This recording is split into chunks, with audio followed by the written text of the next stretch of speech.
Hey everyone, it's Lindsey Vasquez with Gold Arrow Real Estate Team at Keller Williams in Fresno. Today we get to share tips with you on how to have a smooth transaction on both the buyer side and the seller side. So it's really important, no matter which side you're on, that you prep, whether you're going to be buying or selling. And sometimes that can even be months in advance. So for the buyer side, what we recommend doing is having a consultation with us, even if it's 3 to 6 months out.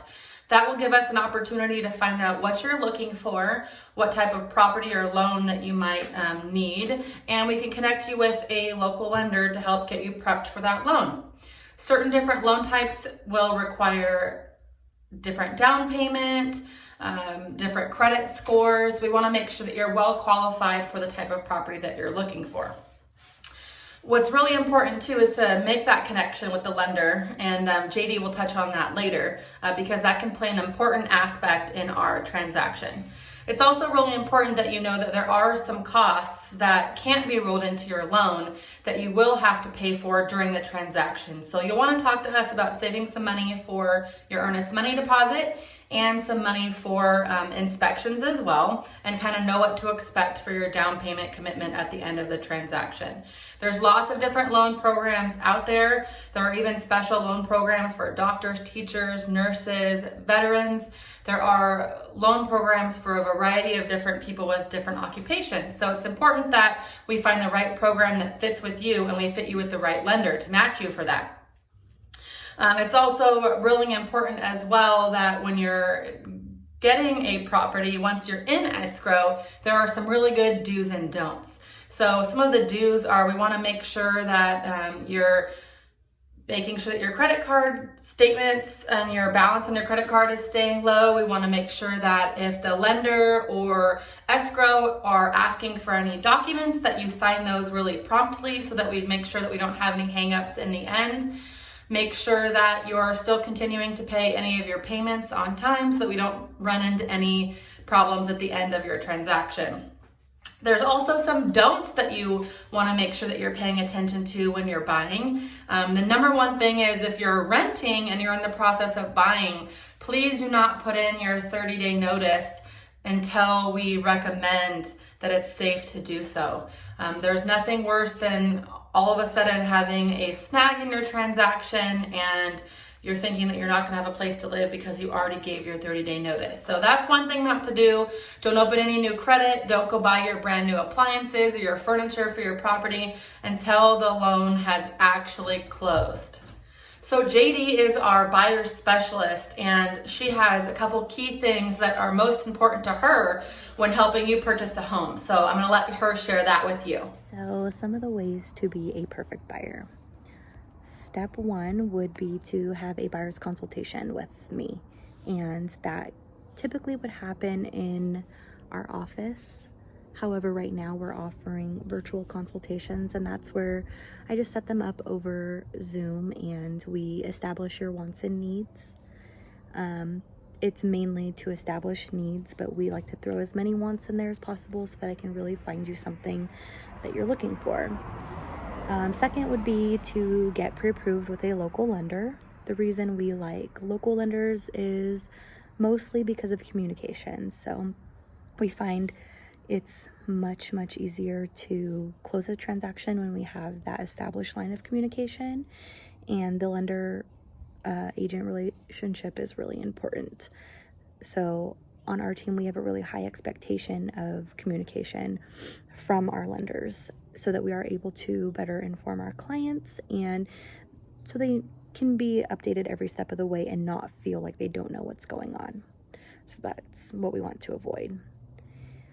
And another good way to be a great buyer is feedback. Even if it's bad feedback, like, we'll take it. When I'm sending you properties or when we go look at properties, if you aren't telling me what you don't like about it, I'm not going to be able to find you something that you do like. And I'll still keep showing you properties that may have things that you don't like because you aren't showing me those, or you aren't telling me those things. So that I have found has been really important. and I always ask for feedback, whether it's good or bad. So as far as sellers go, there's several things that help with an ideal or a smooth transaction as well. And the main thing here is prep also.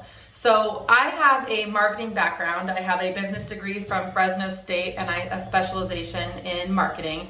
And so I love making sure that the properties that I'm selling are in tip-top, well-maintained, beautiful shape when we hit the market. So a lot of that prepping can go into cleaning the carpet, stretching the carpet, maybe replacing floors, interior touch-up paint, exterior touch-up paint, coordinating with a termite inspector to make sure that all of the wood on the property is good to go, hiring a stager, and that can be bringing in brand new furniture to make the house feel new and fresh, and then also bringing in a professional photographer to give that home a great presence on the internet for those that are looking at it.